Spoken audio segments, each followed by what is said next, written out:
Sob os olhos da clarividente. Morte com hora marcada. Dia de consulta de Dona Neiva. Desde as 10 horas da manhã que o povo se comprimia no recinto do templo reservado ao público, e a impaciência era sensível no ambiente. Em sua maior parte, os consulentes eram gente simples. Desde 6 horas da manhã já haviam formado fila diante da porta do templo, em busca de uma ficha, e o número de pessoas a serem atendidas já se havia esgotado. O carro parou bem junto ao templo, e dele desceram algumas pessoas bem vestidas. Uma senhora de certa idade, 2 moças e um rapaz. A senhora demonstrava ser uma pessoa de bom trato, e as moças e o rapaz usavam calças compridas e cabelos longos. Tão pronto se aproximaram da porta do templo, formou-se um clima de hostilidade. A senhora, demonstrando certa familiaridade com o ambiente, abriu caminho por entre o povo e aproximou-se da moça que atendia os candidatos à consulta. Falou com voz baixa e a moça se aproximou da clarividente, voltando daí a poucos instantes. Pediu licença aos que obstruíam a entrada interna e conduziu os 4 para um banco próximo ao local onde tia Neiva consultava. Um murmúrio se levantou no meio do povo. Uma pessoa menos paciente fez um comentário áspero. No meio ao vozerio que se formou, distinguia-se a palavra granfinos, ricos e termos semelhantes. Dona Neiva levantou-se e se dirigiu ao povo, que se calou de pronto. De pé, sem nada dizer, ela ficou olhando aquele povo simples, todos agora de olhos baixos, e por fim falou. Pediu a eles que tivessem paciência. Disse que todos seriam atendidos e que a senhora que acabava de ser atendida com seus filhos tinha um problema mais sério que o deles, etc. O povo se calou e o dia da consulta prosseguiu normalmente. Eu me havia perturbado com a cena e sentia certa irritação. Todo dia de atendimento surgia esse problema. As pessoas mais simples, geralmente esmoradoras das proximidades, chegavam de madrugada e absorviam todas as vagas. O pessoal de Brasília, quando chegava, já não conseguia lugar. Eu já havia estudado várias maneiras e nenhuma dava resultado. Sempre surgia alguma perturbação. A consulta terminou cerca de 8 horas da noite. Meus nervos estavam à flor da pele e Neiva sentiu meu estado. Depois da refeição frugal, ela me perguntou o que estava sentindo. Aí eu explodi. Esse negócio de atendimento, Neiva. Fui logo dizendo. Precisamos dar um jeito nisso. Toda hora tem isso com esse pessoal de Brasília. Por que eles não vêm cedo como os outros? Calma, Mário, disse ela. Não se preocupe muito com isso. Deixe estar que dou um jeito com as minhas meninas. Isso é assim mesmo. Aos poucos o povo vai aprendendo. Você parece que também está irritado com os granfinos. Você já se esqueceu da lição de Seta Branca? Que lição? Retruquei ainda irritado. E ela, remexendo com o garfo na comida, esquecido no prato, foi-me lembrando as palavras do mentor. Aos poucos fui me acalmando e meu espírito se encheu de admiração pela sabedoria daquele excelso espírito. A lição de Seta Branca foi muito simples. Meus filhos, disse ele, é preciso ter caridade para com os ricos, pois suas vidas são mais difíceis que as dos pobres. Esses, os pobres, já têm tudo de que precisam para sua evolução. A própria condição de pobres lhe dá isso. A rudeza da sua própria vida não os deixa sentir os problemas com mais intensidade. Mas o homem que recebeu uma educação, tem uma certa finura e sensibilidade, esse sofre muito mais. Não quero que vocês os submetam a humilhações. Vocês sabem o que significa para uma pessoa educada disputar um lugar para ser atendido por vocês? É preciso, portanto, dar mais atenção a eles. Por que submeter uma pessoa fina, educada, limpa, à humilhação de sentar-se no mesmo banco com uma pessoa grosseira e cheirando mal? O pobre não se sente muito mal em sentar-se nesse banco, mas o rico sente. Vocês já repararam como o homem rico de Brasília tem dificuldades em encontrar um lugar para se tratar? Os hospitais de Brasília nivelam todos quase no mesmo plano. Por isso, quero que vocês, no futuro, construam um hospital onde o rico possa ser tratado com o conforto que merece. E há ainda as tradições humanas. Convencionou-se que a caridade é para os pobres, os miseráveis, e se faz disso uma indústria. Isto é uma ideia muito material da caridade. Até essa palavra está tão desvirtuada que prefiro que vocês a usem o menos possível. Todos merecem ser bem tratados, mas não quero que se demonstre ressentimento a uma pessoa só porque ela tem um automóvel ou um padrão melhor. Lembre-se de que vocês conhecem a precariedade da existência na Terra. O homem que hoje é rico e poderoso, ontem foi talvez um pobre miserável, e o pobre de hoje foi talvez o rico que ontem desperdiçou sua fortuna e oprimiu os outros. Todos devem ser bem tratados, mas cada um merece atenção de acordo com seu padrão. Quando ela terminou, meus pensamentos estavam muito modificados a respeito desse assunto. Neiva então contou um caso que se passara alguns anos na antiga Wesby, que bem demonstra o que Seta Branca queria dizer. Mário começou. Você não conheceu a Wesby. Lá é que a pobreza se concentrava nos seus aspectos mais tristes. Meio alqueire de terra de cerrado e água escassa, beira de estrada a meio caminho de Anápolis, próximo a Alexânia. Quando começamos, Brasília ainda estava em obras e não havia quase assistência hospitalar.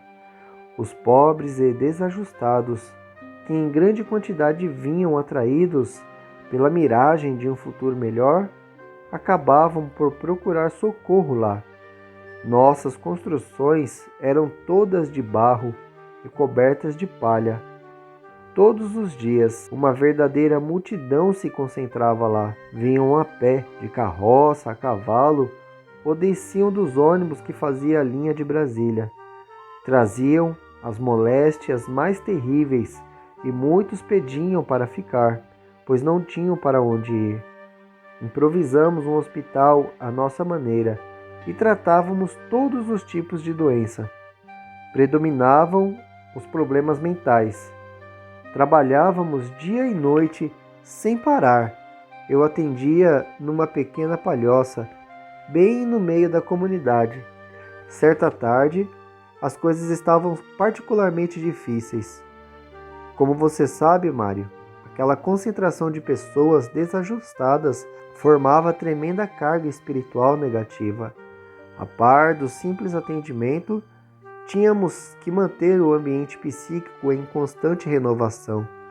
As cargas às vezes pesavam demais, e até darmos conta da limpeza, o ambiente permanecia pesado. Nessa tarde, as coisas estavam dessa maneira. O povo, esperando nos arredores da minha cabana, estavam impacientes, e a toda hora as meninas que me ajudavam tinham que acalmar as pessoas. Neste ambiente de tensão, chegou uma vistosa cinca, e dela desceram duas senhoras em trajes de viagem, demonstrando serem pessoas de posses. Tão pronto localizaram Gesualda, minha pequena assistente, foram logo dizendo que queriam falar com Dona Neiva, mas que dispunham de pouco tempo, queriam ser atendidas logo. É fácil imaginar a impressão que isso causou entre os que estavam.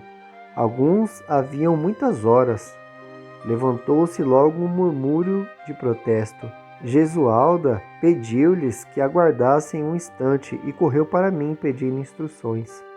Meu primeiro impulso foi de mandar dizer àquela senhora que teria que esperar, que havia pessoas necessitadas de serem atendidas. Mas nisso, mãe Etelvina me mostrou de relance o quadro delas e fiquei horrorizada. Mandei que entrassem de imediato. A gritaria entre os que esperavam foi grande. Só nossa posição moral, que impunha muito respeito, evitou que acontecesse algo pior. Alguns se levantaram e saíram dizendo as piores coisas a meu respeito. Ouvi distintamente quando uma mulher disse ser eu uma bajuladora de granfinos e outras coisas desagradáveis. Um homem da roça, cujo apelido era Bodinho, que há muito vinha se tratando conosco, desandou a falar grosserias e só parou quando um de nossos médiuns lhe pediu. Assim mesmo fiz entrar as duas mulheres. Sentaram-se diante da minha pequena mesa. Valda, 26 anos, morena, esbelta, muito bonita, descendente de tradicional família de Pernambuco, e Elsa, mais jovem. Ambas eram casadas com comerciantes. Elsa havia se casado com um irmão de Wanda, residente em Brasília. Wanda morava em Pernambuco e tinha vindo com o marido e uma filhinha de 5 anos conhecer a nova cunhada. Enquanto falava, eu via desfilar diante dos meus olhos um quadro tenebroso. Wanda, que ali estava diante de mim, saudável, bonita, tinha apenas algumas horas de vida. Percebia sua inquietude e, procurando discernir o que fazer, comecei a falar de sua filhinha. Seus olhos se encheram de lágrima e perguntou se a menina ia ser feliz.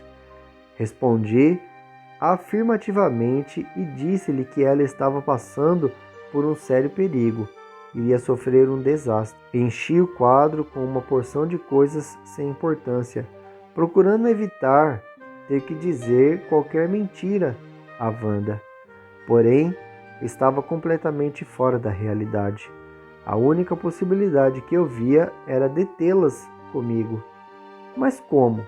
Se ela ficasse, talvez nada lhe acontecesse. Mas como inculcar numa pessoa naquelas condições uma doutrina? Diante das minhas reticências, Wanda começou a se impacientar e a desafiar-me. Por fim, levantou-se e disse: "Não tenho medo, pois não acredito que Deus deixe acontecer algo ruim comigo. Vivo fazendo caridade aos outros e não faço mal a ninguém." Meu coração apertava cada vez mais. Ali estava ela, moça, cheia de cuidados com o futuro, prestes a morrer, e eu, sem poder fazer nada por ela. Começava a não entender mais nada. Fui tomada de terrível perturbação e quase perdi os sentidos.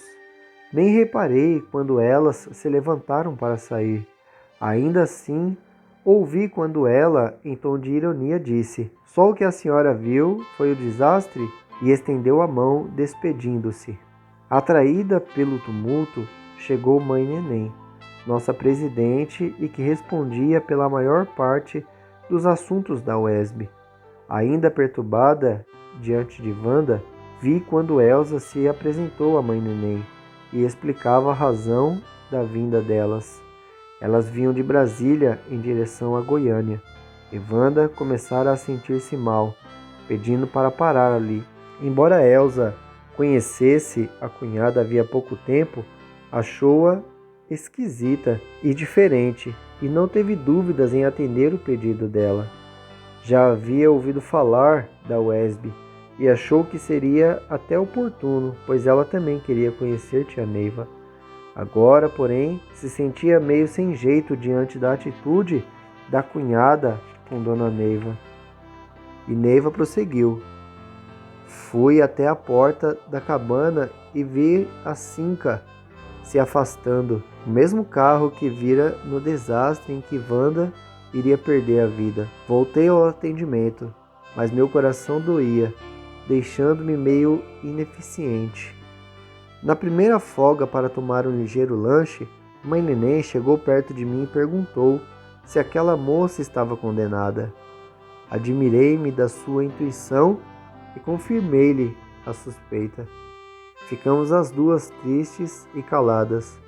Enquanto eu tomava um café, pensava no caso que acabava de acontecer. Pela minha experiência, os médicos do espaço já tinham feito o desencarne dela. Geralmente, quando isso acontece, a pessoa fica meio apática, embora não perca a lucidez. Sim, mãe Neném, tenho certeza de que Wanda foi atraída aqui para ter um desencarne melhor. Infelizmente, nós nada podemos fazer a não ser ajudar o espírito dela. E o que você viu no quadro dela? Perguntou mãe Neném. Vi, mãe Neném, que Wanda e Elsa foram irmãs numa encarnação recente. Wanda chamava-se Valéria e Elsa chamava-se Cláudia. Pertenciam a uma família paulista muito rica. Valéria, a Wanda de hoje, se casou com um rapaz chamado Marcelo. Depois do casamento, Marcelo descobriu que amava Cláudia, a Elsa de hoje, que era a mais velha das duas irmãs. Inconformados com a situação e tomados de paixão, Cláudia e Marcelo tramaram a morte de Valéria. Para a execução de seus planos, se aliaram com uma camareira. Aproveitaram uma ocasião em que Valéria estava distraída no balcão dos sobrados onde morava. Empurraram-na e ela esfacelou-se lá embaixo. O crime não foi descoberto. Marcelo casou-se com Cláudia e ambos viveram muito tempo em relativa felicidade. Terminado seu tempo na Terra, foram todos recolhidos ao astral, onde a lei de causa e efeito determinou o reajuste. Preparados pelos mentores e tendo passado pelo sono do esquecimento, nasceram e cresceram até o momento dos encontros e reajustes. Marcelo, um comerciante de Pernambuco, de nome Josué, conheceu Wanda, a antiga Valéria, e sua vítima do passado, com quem se casou.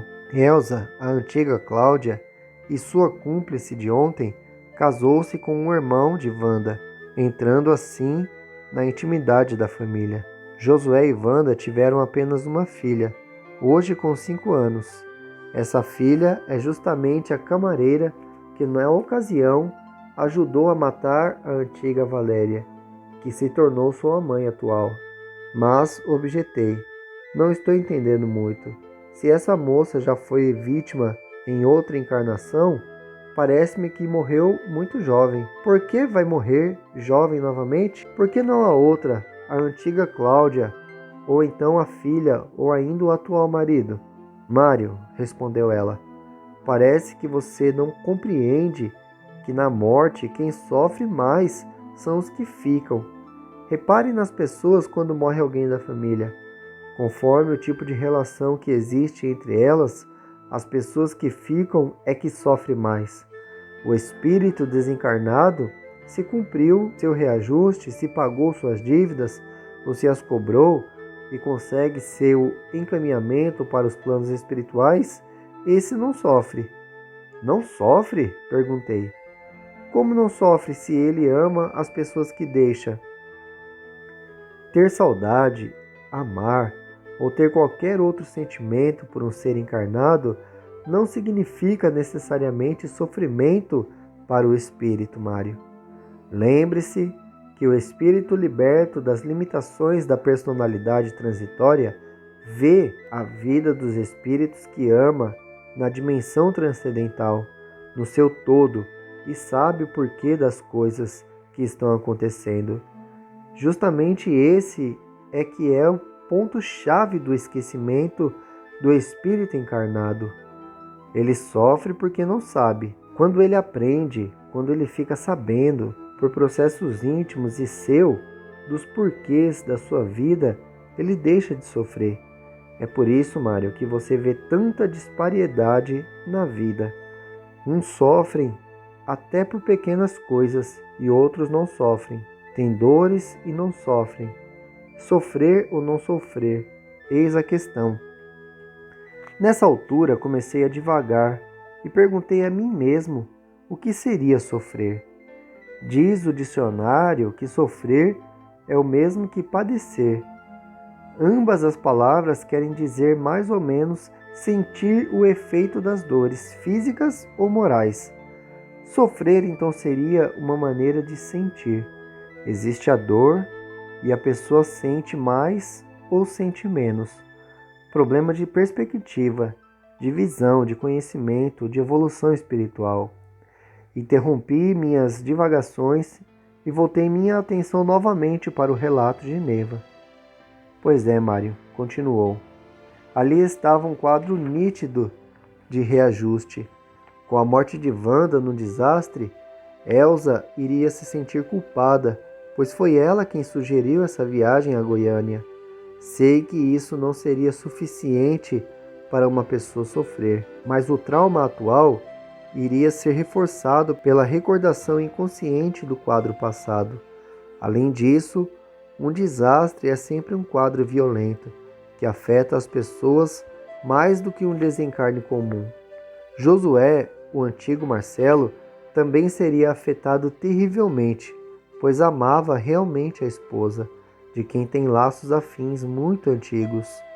Ele já era uma pessoa sofrida pelas recordações inconscientes do passado. Além disso, ficaria com o problema da filhinha, de apenas 5 anos. Esta, por sua vez, seria joguete das circunstâncias e iria sofrer as consequências disso. Enfim, todos que ficavam, justamente os 3 personagens da antiga tragédia, teriam dores terríveis. O quadro se inverteu. Ontem, eles gozaram uma situação pela morte da outra personagem. Hoje, elas sofreriam pela morte dela. Neiva, se a gente não conhece a lei, a gente se revolta com uma tragédia dessas. De fato, não deve ter sido fácil para você conhecer essas pessoas e saber o que iriam passar. Não, Mário, nunca é fácil a gente ver o sofrimento dos outros. Não se esqueça de que, apesar da clarividência e da doutrina, eu sou um ser humano que ama seu próximo. Tenho mais pena e me compadeço porque sei que poderia evitar muito sofrimento se aceitassem essa doutrina que é tão natural, tão lógica, tão fácil de entender. Nessa hora, fico lamentando por tantos espíritos inteligentes que poderiam trazer a compreensão para a humanidade, mas, ao contrário, ficam inventando religiões e mitos tão contrários às leis naturais. Mas, objetei, de qualquer forma as pessoas têm que passar pela dor. Acho que a doutrina não vai evitar que elas cumpram seus karmas, suas dores. Não é verdade, Mário. A dor só existe em função de alertar, despertar o espírito para as suas realidades. Quando a gente tem uma dor de dente, é porque existe uma anormalidade e a gente vai ao dentista e o problema está resolvido. O problema da vida é semelhante e o dentista é o Cristo, que está no coração das pessoas, no íntimo de todo ser humano. Quando a pessoa tem uma doutrina, uma relação harmônica com seu destino transcendental, evita muita dor. Na verdade, o karma, esse efeito inexorável de uma causa anterior, pode ser modificado, recartilhado, como dizem os espíritos, e até mesmo evitado. No fundo, é uma compensação energética que tem que ser feita, energia a ser desenvolvida, reposta. A vantagem é que pode ser feita sem dor, quando existe uma doutrina. Neiva, disse eu, não quero parecer fanático de espiritismo, mas parece-me que se ele oferece uma forma muito prática para a solução do problema, é pela mediunidade, se considerarmos o fenômeno mediúnico como natural, biológico e não privativo do espiritismo. Pelo que tenho visto, a mediunidade é a energia que provoca a manifestação kármica, mas é também a energia que coloca o ser humano em contato com o seu transcendental, como você disse acima. Então é possível fazer a compensação energética pela prática mediúnica e evitar-se tragédias kármicas como essa que você acabou de relatar. Sim, Mário, isto é perfeitamente possível. Se essas 3 pessoas, Valda, Elsa e Josué, fossem espíritas ou tivessem qualquer doutrina ou religião autêntica, isto é, fossem verdadeiramente religiosas e não apenas na aparência, se assim fosse e eles estivessem cumprindo seus deveres espirituais, não importa a forma, tenho quase certeza de que a atual tragédia estaria sendo evitada. Não tenha dúvida de que teriam que padecer dores. Isto é inerente à nossa condição humana, mas não seriam tanto. Naquele dia, continuou, atendi ainda uma centena de clientes. Parecia que as pessoas haviam adivinhado a tragédia, pois se tornaram pacientes e cordatas. O próprio Bodinho parecia ter se arrependido de sua intolerância e se foi junto com os outros. Eram 6 horas da tarde, a hora em que o coração se recolhe numa espécie de balanço do que fizemos durante o dia. De repente ouvi um alarido no portão de entrada e vi o Bodinho correndo e acenando. Esperei com o coração acelerado e ele chegou perto de mim ofegante, acompanhado de outros médiuns. Todos falavam ao mesmo tempo e por fim consegui entender o que diziam. A poucos quilômetros dali, a Cinca havia se chocado com uma carreta e se espatifara. Todos estavam feridos sem gravidade. A mulher, porém, morena bonita, Wanda, havia morrido na hora. Isso se deu em 1962. Permaneci muito tempo meditando naquele episódio. Uma das coisas que não conseguia entender bem era essa questão da morte, do desencarne, como dizem nós, os espíritas, com hora marcada. Mais tarde, quando consegui uma brecha no moto contínuo da clarividente, interroguei-a a respeito. Minha primeira pergunta foi com relação à profecia da morte. Neiva, já ouvi muitos relatos de pessoas que diziam ter parentes ou amigos que desencarnaram exatamente no dia e hora previsto. É isso verdade? E você pode saber a hora em que você ou outra pessoa qualquer vai desencarnar? Não, Mário. Nunca se sabe a hora em que uma pessoa vai morrer, mesmo que se tenha uma data, uma profecia. Mas como? Retruquei. Se existe uma hora marcada, a pessoa pode burlar essa hora? Não, Mário. O problema não é burlar, mas sim de livre-arbítrio e da reação humana. Nunca se sabe como um ser humano vai reagir, nem ele mesmo, nem Deus. Sim, Mário, nem Deus sabe como o ser humano vai reagir diante de uma dada situação. É verdade, existe uma programação kármica, um enredo dos fatos a serem acontecidos, dentre eles a data da morte. Mas esses fatos, esses efeitos de causas anteriores, vão acontecendo de acordo com as vontades, as reações dos componentes dos mesmos fatos e da sua aceitação, e conforme a maneira como eles reagem e interagem. Na verdade, Mário, não se pode interpretar o karma como algo estático, definitivo, como aliás não são os fatos humanos. Existe um dinamismo em que os fatores são variáveis ao extremo, e existem os karmas coletivos. Tudo depende da gama de lei em que os fatos se enquadram. Tudo é relativo a um ponto de referência.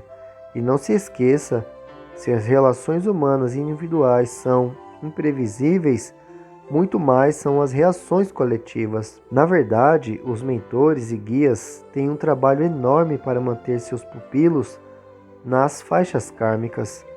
Sua maior preocupação é que seus protegidos não fujam de suas metas kármicas e não percam as suas encarnações. Agora me ocorreu uma coisa, Neiva. Você disse que se pudesse segurar a moça ali na UESB, você poderia fazer algo por ela. Quer dizer, tinha ela a possibilidade de evitar aquele desencarne? Não. Quando ela chegou, o seu desencarne já estava em andamento. É como um parto. Depois que começam as dores, não se pode evitar que a criança nasça. Assim é o processo de desencarne. Então foi o mesmo caso do Alcino. Você viu a morte nos olhos dela? Não, não vi. Talvez você esteja impressionado com essa questão dos olhos, mas é fácil de explicar. Quando está em andamento o desencarne, tem início uma mudança metabólica e os olhos refletem de imediato. Há uma dilatação da pupila e um embaçamento característico. Aliás, os médicos podem até fazer diagnósticos pela situação dos olhos de uma pessoa. E com relação ao tipo de morte, faz alguma diferença no processo do desencarne a maneira como a pessoa morre? Não, não faz diferença. Aliás, para o espírito pouco importa a maneira de morrer, mas importa e muito para os circunstantes. Assim, a morte de Wanda, naquela maneira triste, foi mais para a cobrança de Josué e Elsa. Deixe-lhe contar um caso que será bem ilustrativo. Quando eu era mocinha, morava na cidade um homem muito bom e que tinha uma família numerosa. Um dia ele ficou doente e entrou em coma, numa agonia de dar pena. Todo mundo na cidade se comoveu, mas o pior é que a agonia dele foi prolongando-se de tal maneira que ninguém mais tinha sossego na cidade, ninguém dormia e todo mundo estava sofrendo. A partir de um certo ponto, todos passaram a ansiar que ele morresse, sossegasse, inclusive a própria família. E quando ele morreu, foi um alívio geral. Compreende, Mário? Se ele morresse uns dias antes, todos achariam que teria sido uma injustiça de Deus.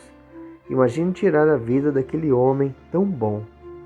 Mas objetei. E a agonia dele? Ele merecia? Não, Mário. A agonia dele não era dolorosa como nós imaginávamos que fosse. Na verdade, os próprios mentores é que estavam segurando o seu espírito, até que os parentes estivessem preparados. E ele, em coma, não tinha a mesma sensibilidade à dor que nós outros tínhamos.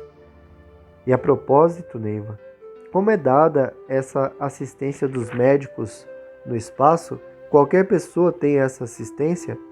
Sim, qualquer ser humano recebe assistência na hora do desencarne, mesmo que se trate de desencarne coletivo. Para isso, existem equipes especializadas que estão sempre prontas a atender o chamado dos mentores.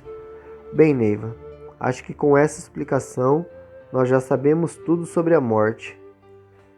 Não, Mário, nós não sabemos tudo sobre a morte, porque cada caso é diferente do outro.